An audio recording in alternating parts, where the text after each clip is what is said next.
A little ice cream by the lake. Oh, nice. Enjoying that, mate? At the end of every single ice cream, this is just what has to be done, isn't it? Yeah. He deserves it. Oh, that was a big fish. See him then. No? It popped up in his room. You can't bite it. Oh, yeah. What have you gone and done?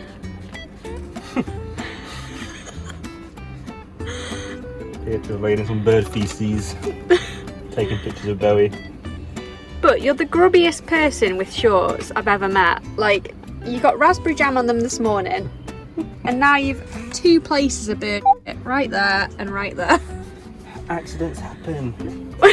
They do, but weren't they clean? Oh. They weren't, okay. Not today. Not now. No. So number 1, it looks like you've wet yourself. You can't go to the shops with them on. No, I'm going to put them in the wash bag. Number 2, oh, look at this. These are mucky as well. That's onion chutney from my sandwich in Paris. How many more pairs of shorts have you got left? Oh God. Well, I think that's coming. I've got these but in blue. I've got all the bits, all the little hot pants and stuff. Yeah. I've got all the pairs of shorts. Right, what have you just discovered? Just as soon as I switch off, what have you just discovered? Nothing. He's got it on the friggin' bed. What's the knelt in it? So it was on your knee. Where is it on the bed?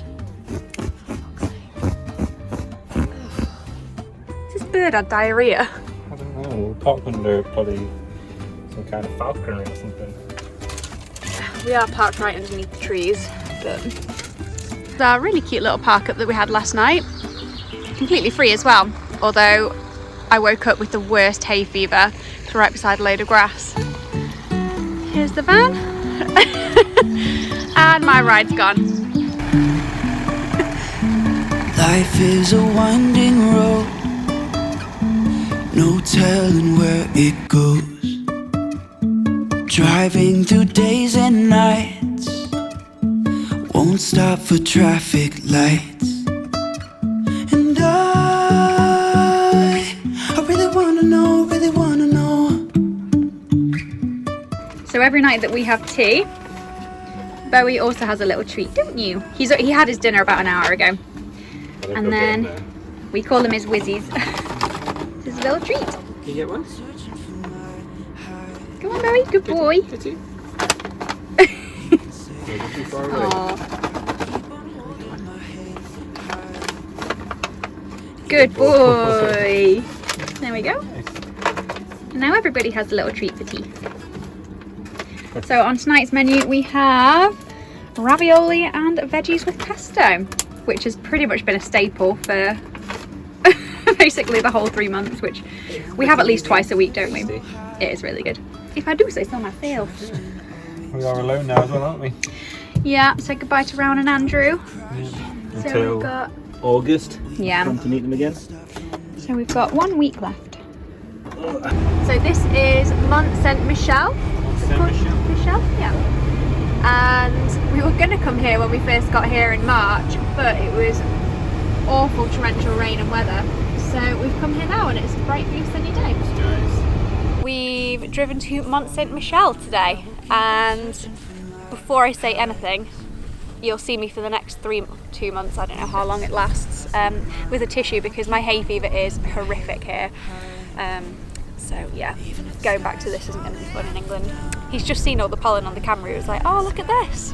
Look at all the pollen. I was like, yeah, that's what I'm breathing in. That's what I can't breathe in. Some people are different, react differently.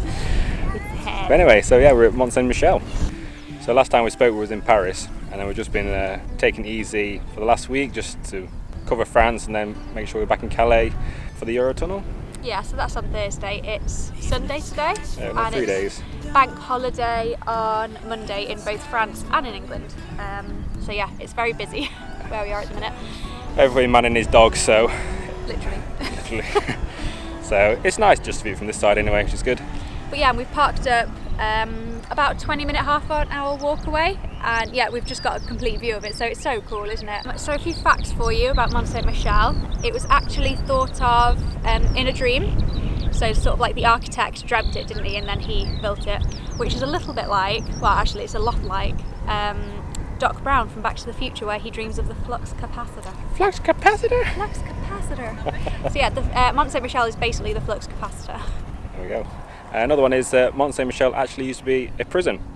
So during all the French Revolution times, around 1791, they closed the chapel to make it into a prison. Where actually held around 300 priests at one time. It was to do with the clerical... Sorry. The golden cleric. Not the golden cleric. What's it called? So it was holding clerical opponents of the... Golden cleric award. No. Oh, that's it. I just think golden clerics now. Actually held clerical opponents of the Republican regime. So up to 300 priests at one time. That's where they held the Golden Cleric Awards. Golden Cleric Awards. Any Father Ted fans out there? That's for you. And we got any more facts? Oh yeah, so apparently the tide, because it's on an island, the tide's very dangerous. So between low and high tide, the water can raise up to 46 feet. So you can't see from here, but there's a platform that walks all the way to the island. And the photos that I've seen when it's been high tide, it's just under the bridge. So it's apparently really dangerous tide, so if you swim in, don't swim. Don't. We thought it was high tide at the minute. We googled it and apparently it's not. So it lied. Google lied. It's not always factually correct, so don't take our facts on board. But I think the plan now, we've come out here, we've seen the site, so we're going to go back to the van, just have a chilled afternoon and just wait for the sunset. Oh, we've parked at a little shop, so as long as we went in to buy some products, we're allowed to stay. So we've bought some cider that was made here, some pear cider. Yeah. And bought a fridge magnet as well. And some butter biscuits. Little biscuits, yeah, so we'll enjoy those.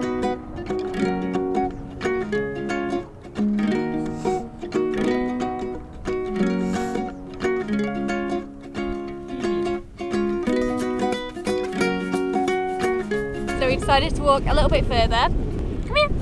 Bowie really wants to go for a swim. He's already been in for a swim. But it's not a beach, it's just clay muddy, so it just gets really cacked up. His little feet are grey already from the clay and the mud, so we'll leave him clipped on for now.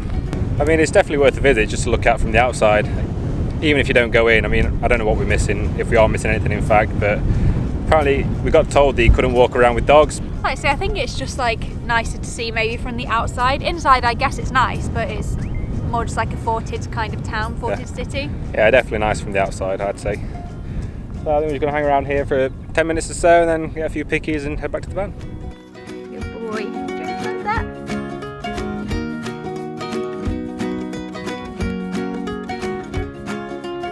So we bought this pear cider. Is it even going to come out?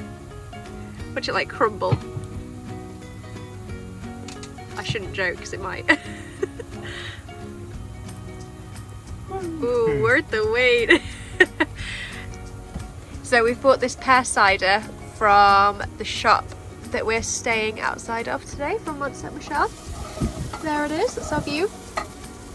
Rich is cooking a chilli, and yeah, we're going to try this pear cider right now. To camp here, the basis just like to buy something from the shop, just a bit of a gesture. So we bought this, a couple of fridge magnets, some biscuits.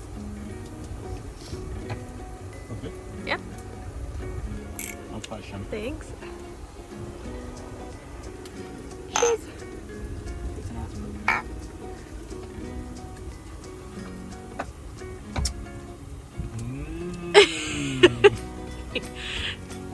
It's alright though? At least it's fizzy. Yeah. It's like a dry side, isn't it? It's not sweet. Should we add some honey into it?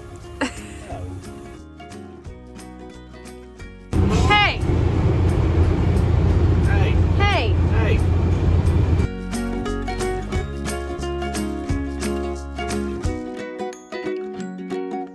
We've arrived at a little campsite just on Omaha Beach, which I thought I recognised the name of, and it turns out, yeah, from D-Day, from the war. And they've got these little, literally right on the campsite, like the van's parked just down there. And they've got war bunkers and everything. Just mad, isn't it? Let's go walk down to the beach. We've just found another one. They're just like little houses, aren't they? Yeah. I know, obviously they're not. This is where I guess all like generals and captains would have hid out and stuff.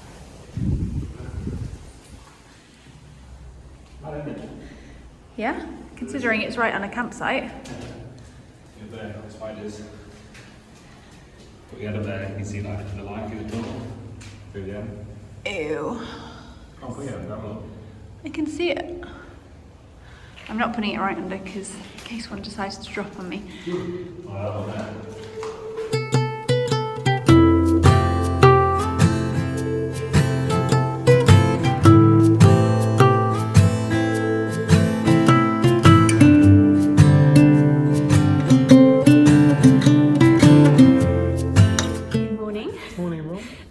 We are in the vets we're near Cannes, and yeah, so this is Bowie's animal health certificate review, and he's got to have a tapeworming tablet before he's able to get back into the UK basically, so it's got to be signed by the vet, and yeah, just to prove that he's had it. So he has to have it within 1 to 5 days of return to the UK. Yeah. So we return on Thursday and it's Tuesday today, so it's like, yeah, good time. So yeah, we've bought peanut butter in because that's his secret weapon to actually take medicine. And yeah, distraction. Hopefully it's all good, and we'll show you how I think it'll be as good as gold. Yeah. Very chill, it was. Good boy. Let's see how he is on the scales. See ya. 26. I think you've lost a kilogram, Bowie. Nice. Well done.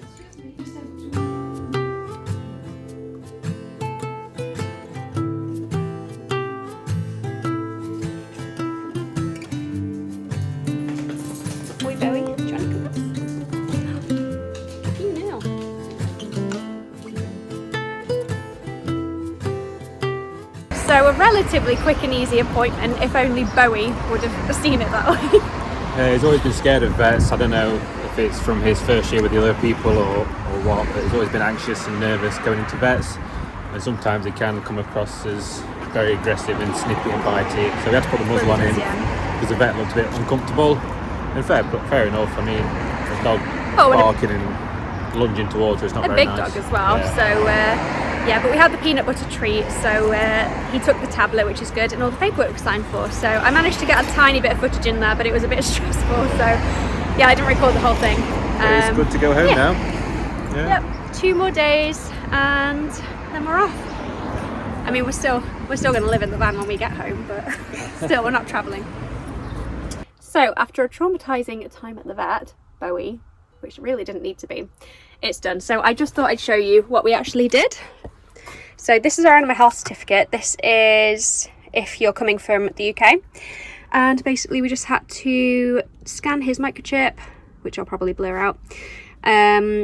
This was the medicine that he had, and then the date and the time, and then the vet that did it all. So yeah, this is his animal health certificate. So yeah, because we are not part of the EU, sadly, that's what he has to have. So he doesn't have a pet passport anymore. We're going to get him one in Ireland when we go, so that he's able to, come here, Trustful, come here. So it's the UK's version of the pet passport, basically. So it's got all of his, like vaccination certificates and everything he's had. The animal health certificate itself was about £200 in the UK, so it was to fill in all the information of the countries we were going to, and he had his microchip scanned just to check it was him, and he had his rabies vaccinations as well 12 weeks prior. We actually had them done last year, so that was fine. Then we got that certificate, so that was all signed by our vet at home, and then it was checked at the Eurotunnel coming out. So then between one and 5 days we had to bring him to a vet here in France, or wherever your point of departure is, have a tapeworming tablet so he can get back into the UK. I keep wanting to say EU, to get back into the UK, and yeah, that's it. All good. So it'll be checked again at, waiting for Rich, it'll be checked again at the Eurotunnel from the France end, and then we'll be able to get back. We're just back at another garage because the high oil sign is coming back on. So we're just going to see if we can get that sorted before we get home, because it's frustrating. Now I'm hoping they don't catch me talking to the camera, because that will be embarrassing. But yeah, bless him, there's a very nice man here translating everything that Rich is saying for the mechanic. So we're getting more oil, basically, like hopefully anyway, sucked out of the engine, because the highlight's been coming back on again. It's been fine literally like the entire journey since we've had it done in Portugal. Like, you know, doing 5-hour stints through Spain and all of that, and it just started coming on again like 2 days ago. So yeah, we're just getting a little bit worried because obviously it's not good to have too much oil in the engine. So yeah, hopefully they'll take some out. When this happened last time, oh yeah, I was getting a little doodly watch it very technical terms, the doodly wants it to suck out the oil. Can't quite see what's going on. So yeah, this happened obviously in Portugal when we got some taken out, but before that it happened about a year ago as we were driving up to Scotland. We had to actually pull into a garage in Carlisle and we ended up getting 3 litres sucked out. So I think our van just has a bad gauge of how much oil it needs, because whenever we have it serviced and MOT, they're like, yeah, we've like taken it up to where the dial says, and it's all automated, but apparently Ringo is very high maintenance and doesn't want that much.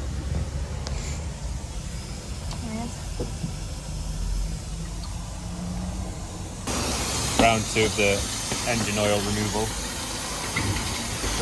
How much he takes out. He said he couldn't take a lot out because the engine's still warm. Oh, okay. If it takes too much out, it's cold, it goes lower. Okay. I think we'll have to carry one of these in the van. Considering it always happens. Well done. Well, we'll see how we go when we drive on the motorway again. I was trying to explain to them. There was a really nice guy that was translating for us, so he was really helpful. And I was trying to explain that the engine light, it's got up on me then, I turn the engine on. That it only goes high when we're on the motorway. Yeah. It's like 65, 70. So now he's taking that out. It may just hopefully be just enough to to get back to the UK, and then we can get looked at properly back there. Sort it out. Nice. Well, we're in for a delightful journey because I don't know what's going on with Bowie's anus, but he stinks. We're not sure. I just said to Rich, I don't know if it's like, I don't know if it was like the vets and like his glands have suddenly, because he got like a little bit aggressive, so he didn't do anything. This is one way. This is I'm a bit stuck here. Oh, shiza. Yeah, so we're not sure if he sort of like has produced some sort of like pheromones. I don't know, but he's got a real stinky butt. Maybe we should do a couple of nervous toots. Yeah, but well, he's still tooting because he stinks. You stink, smelly boy. So we've had to. This is like a one-way street, and we turned around before. It was really bad timing. Police had their sirens going. Rich was like, "Oh shit! I think is he coming for me?" Luckily, he didn't. It was another emergency.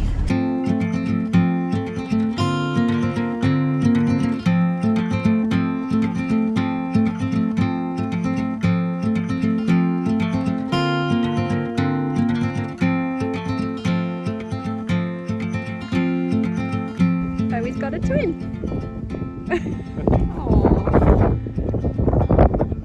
Arrived at a farm for the night, haven't we? Yeah, on the notice board they put a little section about the dog. It's so cute. His name's Orson. And he's awesome. Very sociable.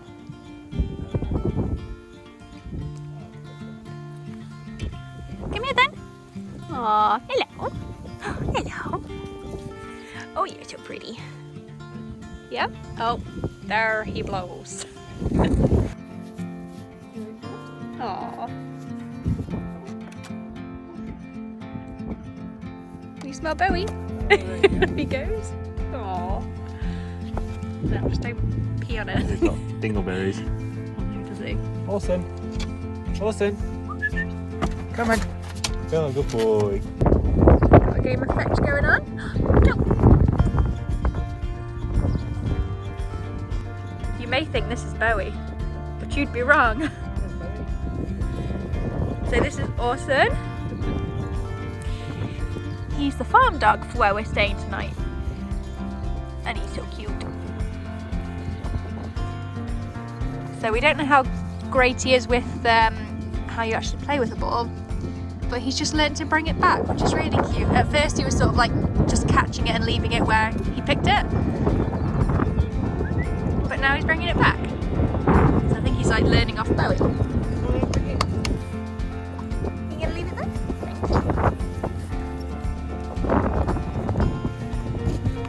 Ready also? This way. Okay. Now we're chilling after all the ball throwing. Orson just won't take his eyes off Bowie. He's watching his every move. He just keeps moving around Bowie and just like watching him from every angle. Yet another angle. He's not really watching the ball, he's only watching Bowie.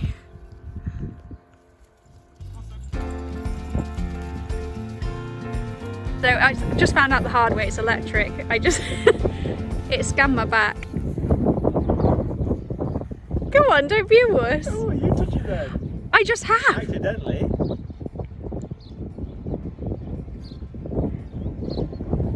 Oh, is it not?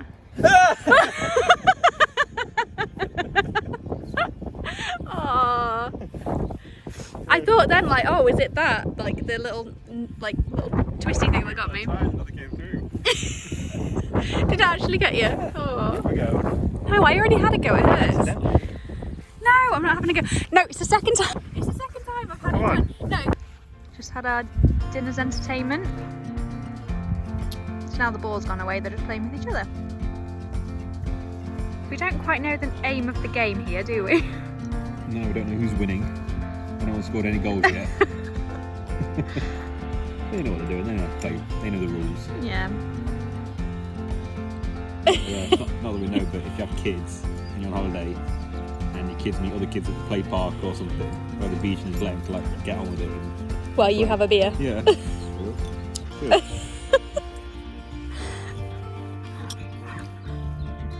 So Bowie's out there just chilling with Rich, and then we don't quite know what to do because we've got a stowaway. He's been here for about the last 20 minutes and he's just conked out, isn't he? That's done. So yeah, we've got a little guest. Full on chill mode, I think. Looks like he's coming in with us, isn't he? Member number 4. Yeah, we're now sort of saying it's like when you kids have had, well, like when you were a kid and like you had a friend over and then your mum and dad were like, right, come on then, we'll take you home. So he's very chilled. His farm, excuse all the bags, that's his house. That's the farm that we're on. And yeah, oh, he's slightly moved. Will you take you home? Oh, good boy. No, it doesn't mean playtime.